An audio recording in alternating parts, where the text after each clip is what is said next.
சட்டமன்ற தொகுதி மக்களின் சேவகராகவும் தொகுதி மக்களின் இன்பம் துன்பங்களில் பங்கேற்கும் உங்களின் ஒருவராகவும் மக்கள் சேவைக்கு அடையாளமாக திகழ்பவர் திமுக தலைமை பொதுக்குழு உறுப்பினர் பிரபாகரன்.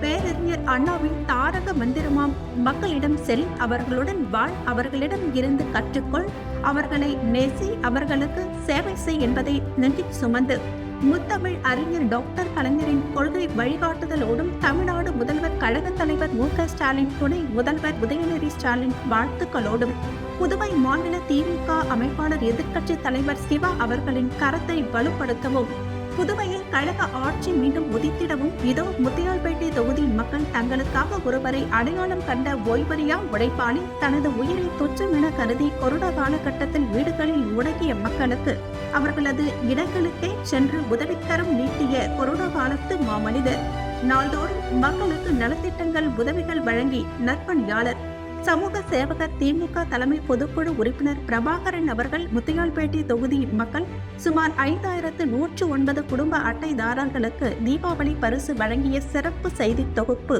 இதோ உங்கள் ஃபோக்கஸ் 4 மீடியாவில்.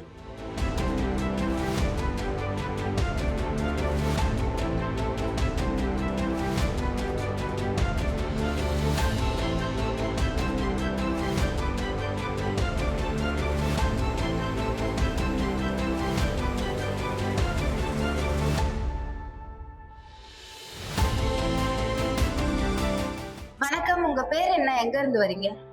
சோலைநகர் தொகுதி தான், அண்ணனோட தொகுதியில இருந்து தான் வரும். இத நலத்திட்டம் பெறுவதற்காக வந்திருக்கீங்க. தொடர்ந்து இது போல நலத்திட்ட உதவிகள் செஞ்சுட்டு இருக்காங்களா? லாஸ்ட் இயர்மே சார் பண்ணாங்க. பொங்கல், தீபாவளி வந்தாலே இல்லாதப்பட்டவங்களுக்கு மோஸ்ட்லி, இருக்கப்பட்டவங்களை விட இல்லாதப்பட்டவங்களுக்கு கொடுக்கறதுல சார் ஃபர்ஸ்ட் பார்க்கறது. வருஷம் பட்டாசு பாக்ஸ் எல்லாமே கொடுத்து சின்ன பிள்ளைங்கள்ல இருந்து எல்லாருமே வெடிக்க ஆரம்பிக்கிறது சார் பார்க்கலாம். அதனால எங்களுக்கு வந்து சார் எம்எல்ஏவா கிடைச்சாங்கன்னா ஸ்டூடெண்ட் பேசஸ் நல்லா பார்ப்பாங்க அப்படிங்கிற ஒரு நம்பிக்கை. வரப்போற சட்டமன்ற தேர்தலில் ஐயா நிற்கும் போது உங்களுடைய ஆதரவு அவருக்கு இருக்கா? நிச்சயமா சார் எம்எல்ஏ வந்தாங்கன்னா யங்ஸ்டர்ஸ்க்கு நிறைய ஆப்பர்ச்சுனிட்டி தருவாங்கன்னு ஒரு நம்புறோம். நம்பி நாங்கள் வாக்கும் அளிக்கிறோம். பார்ப்போம் எங்க இதுல இருந்து எத்தனை பேர் கவர்மெண்ட் ஜாப் போறாங்க. எங்க சைடு எப்போதுமே மாணவர்கள் இதெல்லாம் கேட்டீங்கன்னா கவர்மெண்ட் ஜாப் நாங்கள் கூட அப்ளை பண்ணியிருக்கோம். சார் கொஞ்சம் பார்த்தாங்கன்னா எங்களுக்கு. வணக்கம் ஐயா, நீங்க எங்க இருந்து வரீங்க? உங்க பேர் சொல்லுங்க. பிரபாகரன் ஐயாவை எத்தனை வருடங்களா உங்களுக்கு தெரியும் ஐயா? அந்த ஊர்லயும் பிறந்து வளர்ந்துவான். ஆரம்பத்துல இருந்து பிரபாகரன் நல்லா தெரியும். அவர் வந்து இப்போ இந்த பணியை ஒரு 20 ஆண்டு காலம் செஞ்சுட்டு இருக்காரு. தொட்டு இந்த வேலையை தான் அவர் செஞ்சுட்டு இருக்காரு. மக்கள் பணியை சிறப்பாக ஆட்சி நிற்கிறார். இன்னைக்கு வரைக்கும் அவருடைய பணி தொடர்ந்து தான் இருக்கு. நல்ல மக்கள் எல்லா சேவையுமே செஞ்சுட்டு இருக்காரு. வரப்போற தேர்தல்ல ஐயா வேட்பாளரா நிற்கும் போது உங்களுடைய ஆதரவு உங்களுக்கு இருக்குமா? வரப்போற சட்டமன்ற தேர்தலில் அவர் நின்னான்னு சொன்னா பெருவாரியான ஓட்டுகளை ஜெயிப்பாரு. நான் மீனவ சமுதாயத்தை சேர்ந்தான். அனைத்து ஓட்டுகளும் அவருக்கு தான் போகும். அதோட மாற்றமே கிடையாது. ரெண்டாவது என்னன்னா அவர் இந்த மண்ணினுடைய மைந்தன். அதனால எந்த குறையும் இல்லை. ஏகப்பட்ட ஓட்டு வித்தியாசம் அவர் ஜெயிக்கிறதுக்கு வெற்றி வாய்ப்பு அவசியமா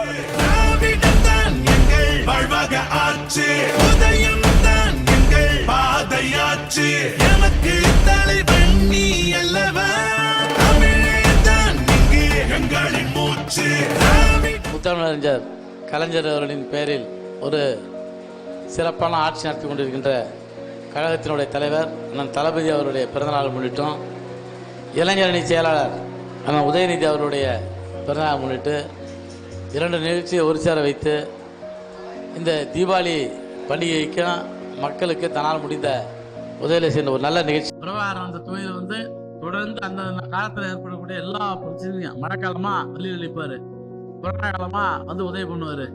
வீடு இடிஞ்சு போச்சா இல்லை மழை வீடு வந்து இடிஞ்சு போச்சா அங்கே போய் இன்னும் உதவி பண்ணுவார். இல்லாதவங்களுக்கு தேடி செய்யக்கூடிய ஒரு நல்ல மனம் படைத்தவர். தொடர்ந்து கழகத்தினுடைய பொதுக்குழு உறுப்பினராக சிறந்த முறையில் இந்த பகுதியில் பணி செய்து வருகிறார். இன்று கூட இந்த நிகழ்ச்சியை மிக சிறப்பாக நான் சின்னதாக நினைச்சு வந்தேன். எழுச்சியாக உணர்ச்சி மிக்கதாக ஒரு பெரிய நிகழ்ச்சியாக நடத்தி கொண்டிருக்கிறார். அவருக்கு என்னுடைய வாழ்த்துக்களை தெரிவித்துக் கொள்கிறேன். வருங்கால முதல்வர் எதிர்க்கட்சி தலைவர் மாநில அமைப்பாளர் அண்ணன் சிவா அவர்களுக்கும் இந்த நிகழ்ச்சியிலே பங்கு பெற்று சிறப்பிக்க வந்திருக்கும் சட்டமன்ற உறுப்பினர் மாநில பொருளாளர் அண்ணன் செந்தில்குமார் அவர்களே, ஏற்கனவே இந்த நிகழ்ச்சியில் வந்து சற்று வேலையாக வெளியே சொல்லிக் கொண்டிருக்கும் மாநிலத்தின் துணை பல சட்டமன்ற உறுப்பினர் அனிபால் கென்னடி அவர்களே, மாநிலத்தின் அவைத் தலைவர் அண்ணன் எஸ்.பி. சிவகுமார் அவர்களே, உருளம்பேட்டையின் நாளைய வெற்றி வேட்பாளர் அண்ணன் கோபால் அவர்களே, தொகுதி கழக செயலாளர் சக்திவேல் அவர்களே, அண்ணன் ராஜா அவர்களே, பொதுக்குழு உறுப்பினர் தங்கவேல் அவர்களே, பசுமை சங்கர் அவர்களே, பொதுக்குழு உறுப்பினர் அமுதாகுமார் அவர்களே, நர்கீஸ் அவர்களே, இந்த தொகுதியின் துணைச் செயலாளர் செல்வம் அவர்களே, இளைஞரணி துணை அமைப்பாளர் உத்தமன் அவர்களே, மாநில நெசவாளணி துணை அமைப்பாளர் சேகர் அவர்களே, கலிய பெருமாள் அவர்களே, மாநில பிரதிநிதி சிவகுமார் அவர்களே, பெருந்திரளாக கலந்து கொண்டிருக்கும் என்னுடைய உடன்பிறப்புகளே, என்னுடைய நலம் விரும்பிகளே, தொகுதி பெருமக்களே, வாக்காளர் பெருமக்களுக்கு என்னுடைய முதற்கண் வணக்கத்தை தெரிவித்துக் கொள்கிறேன். வணக்கம். எங்க இருந்து வரீங்க? உங்க பேர் சொல்லுங்க. பிரபாகரன் ஐயாவை கடந்த எத்தனை வருடங்களா உங்களுக்கு தெரியும்? 10 வருஷமா தெரியும் எனக்கு. இந்த முத்தியால்பேட் தொகுதியில அதிகமா பிரபாகரன் ஐயா சேவை செஞ்சுட்டு இருக்காங்க. உங்களுடைய இடத்துல உங்களுக்குன்னு தனிப்பட்ட ஏதாச்சும் சேவை செஞ்சிருக்காங்களா? இந்த அண்ணா வந்து நல்லா செய்யறாரு. எங்க தாய் வீட்டுக்கு தான் இருந்து செய்ய மாட்டாங்க, இவங்க செய்யறாரு. வரப்போற தேர்தல்ல ஐயா போட்டிட்டாங்கன்னா உங்களுடைய ஆதரவு உங்களுக்கு இருக்கா? எங்களுக்கு ஆதரவு நல்லா செய்யறாரு, போறாரு. எங்க அண்ணனுக்கு நாங்க நல்லா பிடிப்போம். இன்னும் நலத்திட்டங்கள் என்ன பண்ணிட்டு இருக்காரு பார்த்தீங்கன்னாக்கா, வீட்டிலேயே வந்து தொழில் பண்றவங்களுக்கு தையல் மிஷினு, அதே மாதிரி அயனிங் பண்றவர், அயனிங் பாக்ஸ், இது எல்லாமே அவர் ரெடி பண்ணிடுவாரு. ஏதாவது ஒரு எனக்கு வந்து இது செஞ்சு கொடுங்க ஐயா அப்படின்னு கேட்டாக்கா மறுபேச்சே இல்லாம உடனே செஞ்சு கொடுக்கும். அந்த அளவுக்கு ஒரு நல்ல மனிதர் அவர். என்னை பொறுத்தவரையுமே அவரு கண்டிப்பா இந்த பகுதியில் அவர் வந்தார் ரொம்ப நல்லா இருக்கும். எங்களை பொறுத்தளவு நாங்கள் பார்த்துட்டு இருக்கிற வழியும் அவர் வந்து நல்லா செஞ்சுட்டு இருக்காரு. இன்னும் அவர் எம்எல்ஏ ஆகிட்டாருன்னா இன்னும் நல்லது செய்வாருன்னு இந்த நம்பிக்கை. நம்பிக்கை கண்டிப்பா வீண் போகாது. அவர் வந்து எம்எல்ஏ ஆகிட்டாருன்னா கண்டிப்பா வந்து இது நல்லா செய்வார்.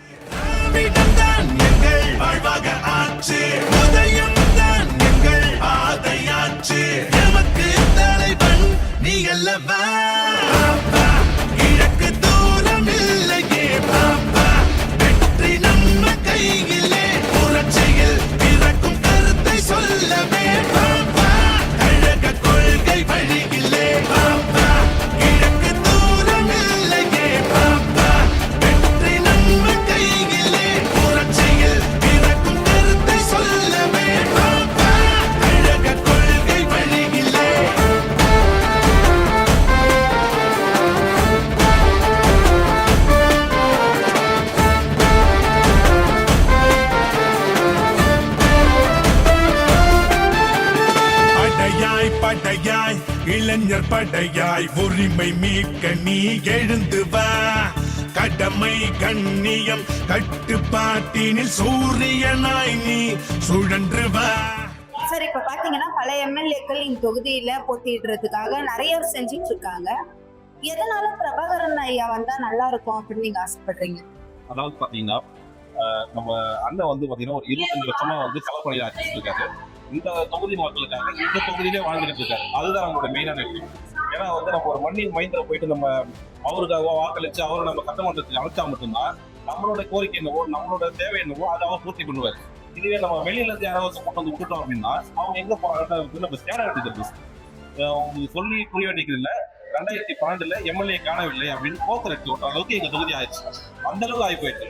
2ஆம் தொடர்ந்தா பிரபாகரன் தான் ஓட்டு பண்ணணும். ஏன்னா அவர் தான் மண்ணின் மைந்தர். 1 மணியோ 2 மணியோ நைட் 2 மணியா இருந்தாலும் சரி அவர் கதவை திறந்துருக்கும். என்ன பிரச்சனை இருந்தாலும் அவர் தீர்த்து வைப்பாங்க. இதே வந்து இப்போ வெளில இருந்து யாரும் வராங்க, சீசன் பறவைகளும் வராங்க. உச்சப்பட்ட தொகுதி எப்படி ஆயிடுச்சு? இப்போ யார் வேணா வரலாம், மக்களுக்கு ஏதாவது வந்து செஞ்சுட்டு அவங்க ஓட்டு போட்டுருவாங்க அப்படின்ற மாதிரி நம்புறாங்க. ஆனா அவங்க ஏதோ ஒரு தேவைக்காக வராங்க, அவங்க தேவை முடிச்சுன்னா போயிடுவாங்க. ஆனா இவர் அப்படி கிடையாதுச்சுங்களா. இவர் மண்ணின் மைந்தர். இவர் இங்கதான் இருக்க போறாரு. நம்ம எப்ப போனாலும் அவர் கதவு திறந்துருக்கோம். நம்ம தேவை என்னவோ அவர் பண்ணி கொடுத்துருவாரு. அதுக்காக தான் அவர் ஓட்டு பண்ணு. வர சட்டமன்ற தேர்தல்ல ஐயா நிற்கும் போது உங்களுடைய ஆதரவும் தொகுதிக்கு அவருக்கு ஆதரவு இருக்கா? அவருக்கு நிறையவே ஆதரவு இருக்கு. ஏன்னு கேட்டீங்கன்னா கிட்டத்தட்ட ஒரு 20 ஆண்டு காலமா இந்த திமுகவில் எம்எல்ஏ சீட்டு கேட்டு சில சந்தர்ப்ப சூழ்நிலைகள்லாம் அவருக்கு தட்டி போயிடுது. இந்த முறை அவருக்கு கண்டிப்பா தலைமை சீட்டு கொடுத்தா அவர் தான் தொகுதியுடைய எம்எல்ஏ. அதுல ஒன்றும் மாற்ற கருத்தே இல்லை. எங்களுடைய குடும்பம் பாரம்பரியமான திமுக குடும்பம். 3 தலைமுறைக்கு மேலே இந்த கட்சியில் இருக்கிறோம். என்னுடைய கால்படாத இடமே இந்த தொகுதியில் இருக்காது. அந்த பொறுத்த நான் தொடர்ந்து இந்த தொகுதியில் ஒவ்வொரு கழகம் யாரை காட்டிருக்கோ அவங்களுக்கு வேட்பாளருக்கு அவர் வேலை செஞ்சு நான் ஒவ்வொரு வீடாக ஏறி இறங்கியிருக்கேன். உங்கள் வீட்டு அனைத்து வாசப்படியும் இது பண்ணியிருப்பேன். இன்னி வரலும் கட்சியினுடைய தலைமை என்ன சொல்லுதோ அதுதான் வேத வாக்காக நினச்சி அப்படி தான் செயல்பட்டு கொண்டிருக்கோம். முதல்ல பார்த்தீங்கன்னா 90 அண்ணன் ஜிபி பழனிராஜா அவர்களுக்கு ஏஜெண்ட்டாக உட்காந்தேன். அதுக்கப்புறம் ஆனந்தவேல் உட்காந்தேன். அதுக்கப்புறம் தொடர்ந்து இதுபோல் பல்வேறு பொறுப்பில் இது பண்ணியிருக்கோம். ஆனால் இன்றைக்கி தொடர்ந்து இன்றைக்கி அண்ணன் பொதுக்குழு உறுப்பினராக கொடுத்து நானும் 20 ஆண்டுகளாக தொகுதிக்கு வேட்பாளராக கேட்டு தொடர்ந்து போராடி இருக்கோம். இருந்த போதிலும் இந்த முறை வாய்ப்பு கிடைக்கும் நம்பிக்கையோடு இருக்கிறோம்.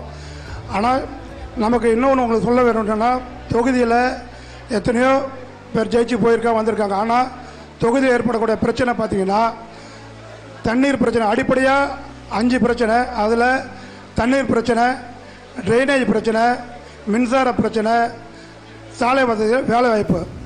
ஃப்ரெஞ்சு காலத்தில் நம்ம முத்தியால்பேட்டை தொகுதி பாண்டிச்சேரி டவுன் 2ஆக இருந்தது. அன்றைக்கி இருந்த முக்கியமான ஆள் எல்லாமே நம்ம முத்தியால்பேட்டை தொகுதி தான் இருந்தாங்க. ஆனால் இன்றைக்கி நிலைமை பார்த்திங்கன்னா, முத்தியால்பேட்டை தொகுதியில் எல்லாமே அடிப்படையில் பின்தங்கி போய் நிற்க வேண்டிய ஒரு சூழ்நிலை இருக்குது. ஏன்னா அது காரணம் என்னென்னா, நம்ம இருந்தவங்க சரியான முறையில் கேட்டு பெறாதான் காரணம். மேலும் பார்த்தீங்கன்னா குடிநீர், உங்களுக்கெல்லாம் தெரியும், குடிநீர் இன்றைக்கி வந்து பார்த்திங்கன்னா 700-800 டிடிஎஸ் இருக்குது. 700-800 டிடிஎஸ்லாம் நம்ம குடிநீர் குடித்தோன்னா கிட்னி கண்டிப்பாக ஃபெயிலியர் ஆகிடும். அதே போல் ஸ்டோன் வந்து யூரின் ஸ்டோன் வந்துடும், சிறுநீரக கல் வந்துடும். அப்படிப்பட்ட பிரச்சனை இருக்குது. இதெல்லாம் தீர்க்கப்பட வேண்டியது இருக்குது. சாலை வசதிகள் ரொம்ப மோசமான நிலைமைக்கு இப்போ தான் ஒரு சில சாலைகள் போடப்பட்டிருக்கு. ஆனால் இன்னும் முழுமையாக நிறைவடையலை. மின்சார கேபிள் பார்த்திங்கன்னா ஏறக்குறைய நம்ம முதல்ல தொடங்கும் போது முத்தியால்பேட்டில் தொடங்கினாங்க. அன்றைக்கி இருந்த கெப்பாசிட்டிக்கு போடப்பட்டது. ஆனால் இன்றைக்கி நிலைமைக்கு இன்னும் பார்த்திங்கன்னா கேபிள் எல்லாமே தினசரி ஏதாவது ஒரு பகுதியில் பஞ்சர் ஆகி டெய்லி ஏதாவது போராட்டமாக இருக்குது. அவங்க போய் மின்சாரத்துறை தொடர்பு கொண்டா அவங்க என்ன சொல்ல, சார் எங்கிட்ட ஆள் இல்லை, எங்களை இது பண்ண முடியல, நாங்கள் பஞ்சரை பார்க்குறதா தெருவிளக்க பார்க்குறதான்னு கேட்கக்கூடிய நிலைமை இருக்குது. அதுக்கப்புறம் பார்த்தீங்கன்னா ட்ரைனேஜ், நீங்கள் முத்தியால்பேட்டை தொகுதியில் பார்த்தீங்கன்னா எந்த இடத்துல போனாலும் ட்ரைனேஜ் வந்து பார்த்திங்கன்னா நிரம்பி வழியுது. இதெல்லாம் அதுக்கு அடுத்தபடியாக ஒரு பார்த்திங்கன்னா முக்கியமான பிரச்சனை வேலைவாய்ப்பு. அதாவது ஒரு காலகட்டத்தில் முத்தியால்பேட்டையில் பார்த்தீங்கன்னா கவர்மெண்ட்டில் வேலை செஞ்ச எண்ணிக்கை அவ்வளோ அதிகமாக இருந்தது. ஆனால் இன்றைக்கி வந்து ரொம்ப மிக மிக சொற்ப எண்ணிக்கையில் வேலைவாய்ப்பு இருக்காங்க. மேலும் இன்றைக்கி ஒட்டுமொத்த பாண்டிச்சேரியில் இந்த பிரச்சனை இருக்குது. ஏன்னா இப்போ இருக்கிற அரசாங்கம் ஒவ்வொரு ஆண்டும் 10,000 மாணவர்கள் மேலே பார்த்தீங்கன்னா படிச்சுட்டு வெளியே வராங்க. அவங்களுக்கான வேலைவாய்ப்பு கட்டமைப்பு உருவாக்கலை. இதே நிலைமை நீடிச்சதுன்னா பாண்டிச்சேரி இன்னும் 10 ஆண்டுகளில் முதியோர்கள் வாழக்கூடிய பூமியாக மாறிடும். ஏன்னா நம்ம பிள்ளைங்க படிச்சுட்டு வராங்க, படிச்சுட்டு வந்ததுக்கப்புறம் வேலை வாய்ப்புன்னு சொல்லிட்டு சென்னை, கோயம்புத்தூர், பெங்களூர்னு போகிறாங்க. நாளைக்கு இந்த பிள்ளைங்க தங்களுடைய வாழ்க்கையை அங்கே தான் அமைக்க முடியும், பாண்டிச்சேரியில் அமைக்க முடியாது. இதே நிலைமை நீடிச்சதுன்னா அப்போ பாண்டிச்சேரியில் வெறும் முதியோர்கள் தான் இருப்பாங்க. இதுதான் நடக்கும். ஆனால் இன்றைக்கி இருக்கிற அரசாங்கம் அதை பற்றிலாம் எந்த முடிவுமே எடுக்காமல் இருக்கு. அதாவது நம்ம கழக ஆட்சி இருக்கும்போது தான் பாண்டிச்சேரியில் பார்த்தீங்கன்னா பெரிய அளவில் இண்டஸ்ட்ரியெல்லாம் கொண்டு வந்தாங்க. பெரிய அளவில் அப்போ ஆர்வி ஜானகிராம் முதலமைச்சராக இருக்கும்போது தான் நிறையா இதுக்கு வந்து தொழிற்சாலைக்கு நிறையா ஊக்குவிப்புலாம் கொடுத்து நிறையா கொண்டு வந்தாங்க. அதற்கப்புறம் என்ன நடந்ததுன்னா எல்லாமே நம்ம கையை விட்டு போயிடுச்சு. இன்றைக்கி தொழிற்சாலையே இல்லாத ஒரு நிலைமை இருக்குது. சமீபத்தில் கூட பார்த்தீங்கன்னா நானே ஒரு இடத்துக்கு 23 அப்ளை பண்ணேன், 25 அண்ணன் தயவுல கிடச்சிது எனக்கு ஒரு இடம். அப்படிப்பட்ட நிலைமை இருந்ததுன்னா எப்படி வந்து தொழிற்சாலையில் வரும்? ஆகவே அதே தமிழ்நாட்டில் பார்த்தீங்கன்னா மாண்புமிகு தளபதி பார்த்தீங்கன்னா உலகெல்லாம் போய் சுற்றி தொழிற்சாலை கொண்டு வர்றாரு. இப்போ கூட பார்த்தீங்கன்னா ஒரு 12,000 கோடிக்கு வந்து தொழிற்சாலை கொண்டு வந்து உள்ளே விடுறாரு. அதனால் என்னென்னா தொழில் வேலை வாய்ப்புகள்லாம் தமிழ்நாட்டில் உருவாகுது. ஆனால் இங்கே பார்த்தீங்கன்னா அந்த வேலை வாய்ப்புகள்லாம் உருவாகவில்லை. இந்த நிலைமை வந்து இதே நம்ம நினைச்சுன்னா நமக்கு ஒரு பெரிய நெருக்கடி நிறைய உருவாக்கும். ஆனால் நம்மளுடைய தமிழக முதல்வருடைய பின்பற்றி நமது மாநில அமைப்பாளர் அவர்களை அடுத்து வரக்கூடிய சட்டமன்ற தேர்தலில் நிச்சயமாக முதலமைச்சர் ஆவார். இங்கே இருக்கிற சட்டமன்ற உறுப்பினர்லாம் அமைச்சராக ஆவாங்க. அப்படிப்பட்ட நிலைமை வரும்போது ஆனால் அவர் ஏன்னா அந்தளவுக்கு கடுமையாக உழைச்சிருக்கார். கடுமையாக உழைச்சதுனால தான் பார்த்தீங்கன்னா மாற்றுக் கட்சியில் இருக்கிறவன் ஓடி போனவன் டெபாசிட் இருந்தவங்களாம் நம்ம கட்சிக்கு ஓடிறாப்ப. இதுதான் நிலைமையாக இருக்குது. ஆகவே வருகின்ற தேர்தலில் திமுக வந்து நிச்சயம் வெற்றி பெறும். நமது கட்சி ஆட்சி அமைக்கும். அப்போது இப்போ இருப்பவர்கள் முதலமைச்சராகவும் அமைச்சராக இருப்பார்கள். நாமும் நமது குரலாக நமது சட்டமன்றத்தில் நம்ம குரல் ஒலிக்க வேண்டும். உங்களுக்கு ஒரு தூணாக இருக்க வேண்டும். அதற்கு வாய்ப்பு வழங்கி பேச வாய்ப்பு அளித்து நன்றி பாராட்டி அமர்கின்ற நன்றி, வணக்கம்.